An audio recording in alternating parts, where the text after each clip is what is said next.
Hey, what's happening, y'all? It's me coming back at you again with another vid. As I promised you guys, I'm gonna go back and do a historical vid. This is the first one I've done in I don't know how long, maybe obviously a year or so. It's in a few months, so I thought I'd go ahead and take you guys back to the early 40s and 50s.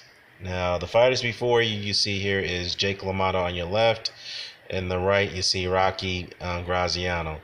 Jake LaMotta was known as the Raging Bull, and then Graziano on the right was known as the Rock.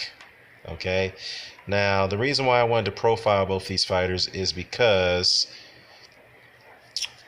they were supposed to fight each other at middleweight. Yes, they were actually supposed to fight each other. For those who are, who study the history of the sport and wasn't aware of this, this is for you. Or those who does not study the history, or this is for you as well. So just wanted to give you a gist of the rundown on how this come about and why this fight didn't happen. So, okay, now these two actually were the top rated middleweights in the world. Okay, LaMotta was climbing up the rankings when he piled up very very notable wins against the likes of course, Sugar Ray Robinson, and then has battles with Sugar Ray Robinson, Fitzy Civic, and Lloyd. Well, he fought Lloyd Marshall, didn't beat him though, but then he went on to fight guys like Burt Lydell, Tommy Bell, and so forth. And Graziano, on the other hand, rose to the ranks when he fought guys like Billy Arnold and Freddie Cochran and Sonny Horn. Okay, now what's so unique about the Graziano is that, well, not saying unique, a lot of some critics have accused Graziano of picking on smaller guys when he was when he was rising through the ranks. Okay, and I kind of beg to differ on that because Graziano himself was not a natural middleweight. He was a welterweight. He was a pretty small welterweight compared to the other guys he fought, like Zell and LaMotta.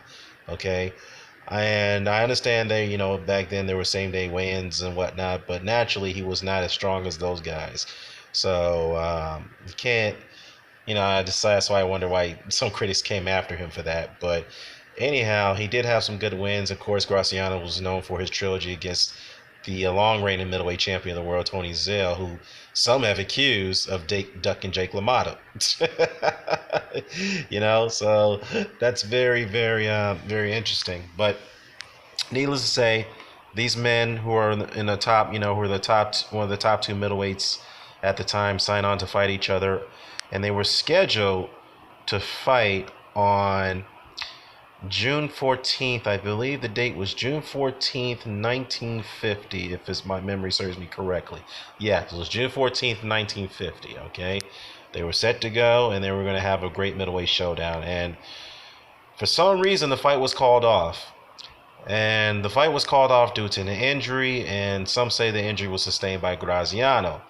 All right, some people say that he cracked a rib, or there was a conspiracy that was running around saying, if this is true or not, some call this a conspiracy, that Graziano didn't believe that Jake LaMotta, who, by the way, was his childhood friend when they were growing up in New York together, Graziano didn't really believe that LaMotta was going to go through the fight. Now, according to a source that was, this is where I read somewhere, according to a source that was close to Graziano, when he learned that LaMotta was actually going to go through the fight, he he somewhat kind of panicked, and he decided to punch a tree, and he broke his finger, which gave him an excuse to drop out of the fight.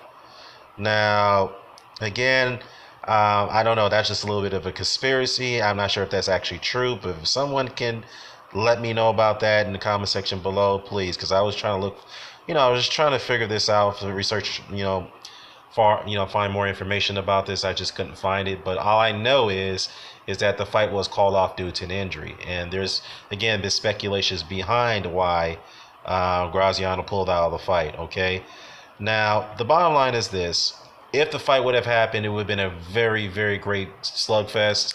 It probably been one of the greatest middleweight fights of all time that these two have fought. Both had very crowd pleasing, swarming style of fighting. pressure style fighting, similar to Rocky Marciano at heavyweight. Uh, but the ultimate question is now who would have won this fight if this actually went as planned? Now, if you ask me, I have to go with LaMotta, because LaMotta to me was too strong, and he had a not only a very swarming style of fighting, but he had a hell of a chin, probably one of the greatest chins we ever that boxing's have ever seen. Okay, and obviously he was a much bigger guy. So, and Graziano himself, yes, he was a pit bull. He was a warrior. He had the fighting spirit, but he would have been mauled. He would have been manhandled by LaMotta, and some will say that he knew that, and that's why he pulled out of that fight with an injury. Gave him an excuse to pull out with a finger injury, or he cracked a rib during training camp. I don't know, but that's what I read. So, anyways, just let me know what your thoughts about this. Who would have won this potential matchup if this fight actually would have went ahead as planned? Jake LaMotta versus Rocky Graziano. Let me know what your thoughts are. I'm out.